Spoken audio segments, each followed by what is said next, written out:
I was 14 years old. Someone found a letter that my best friend wrote where we came out to each other, and someone chose to read that letter and then told my entire family. And I was very depressed because I felt lost and lonely. And a lot of people didn't know that that would have been my second suicide attempt. My first one was when I was 12. But I went to my guidance counselor's office, and she gave me what it was just like this little cutout. Feeling alone, come to the attic. I saw this amazing, diverse, vibrant, loving group of kids and some adults who really cared about them. And they made me feel welcome the first day. And I could not stop going back. To come back now as an employee here, I'm grateful that I was given the opportunity to be able to show up for them because I remember being them. I found this and I said one day to my dad, I was like, hey, can I go there one day after school? And that day turned into a week and turned into a month, turned into a year, and turned into now 2 years of coming here 3 times a week at least. And it has really helped me grow into an adult person, and specifically an adult queer person who knows who they are and who's confident in themselves. There's so much misinformation about LGBT youth. Somebody sort of threw at me a while ago, you're doing all this work for the gay agenda. And I was like, I'm gonna be very clear. I call it my queer agenda is for young folks to grow up, period. Our mission is twofold. It's to create this safe community and this safer space here, but it's also to say, hey, how do we help other spaces be safe? A young person can come here from 3 o'clock on every day, and we know that's still a fraction of their time. And they're living in other environments, whether that's home, shelter, foster, whatever. They're working in other environments. They're going to school in other environments. And what would it look like if we brought a little bit of that safety to those other places as well?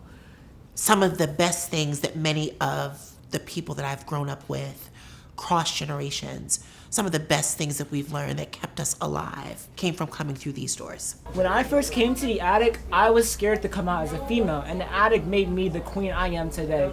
This space allows you to have a chosen family and allows you to really bond with people who understand you. It's just has done for me what I hoped that high school would do for me, allowed me to come into myself and really be able to be comfortable in who I am.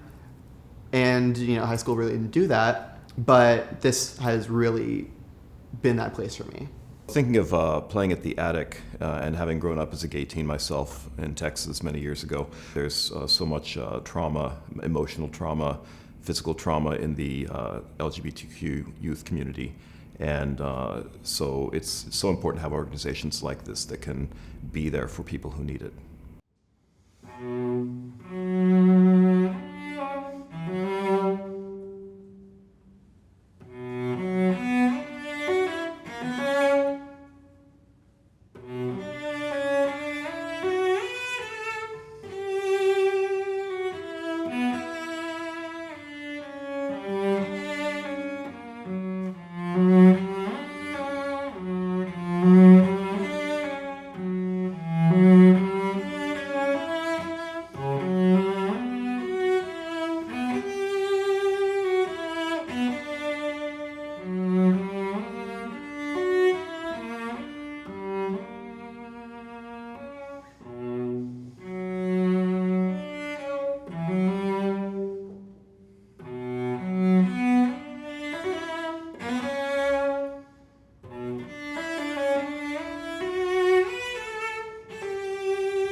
diverse set of young folks who come here.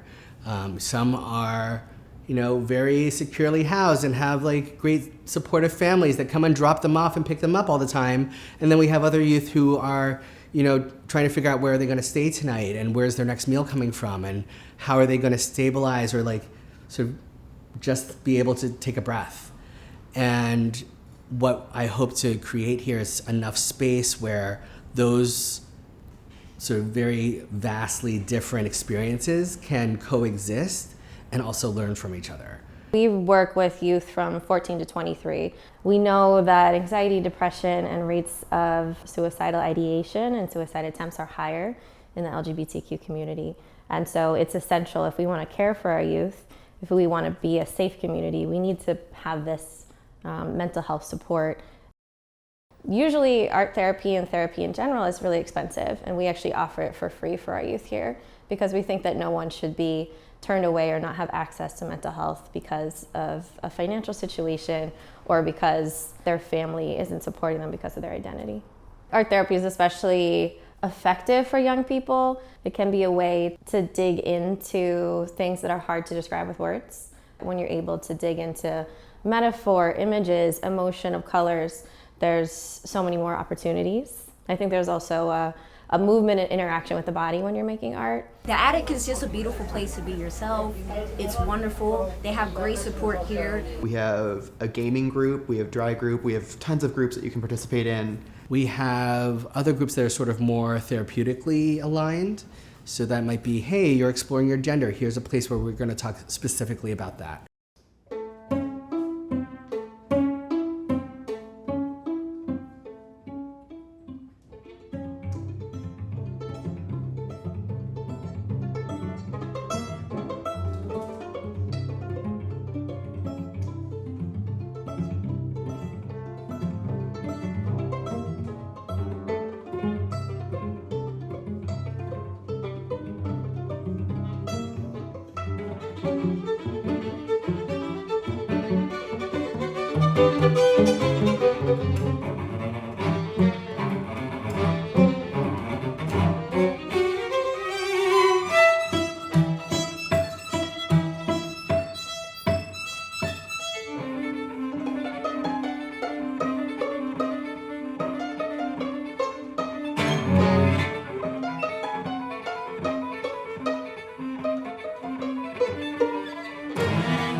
see all of their promise, their courage, the ferocity in their voices, the love that comes from them, you want to keep fighting for them. Our saying is that it's okay to be you, where folks are encouraged to be themselves and explore all the parts of that. They are the future I want to see here in Philadelphia, you know, and here in our country. So it's really a privilege for me to work with them. I want them to be able to do that in a way that has as few negative consequences as possible. And we're not there yet. And so that's why a place like the Attic matters. That's why we need allies to help our young folks find that safety in that community.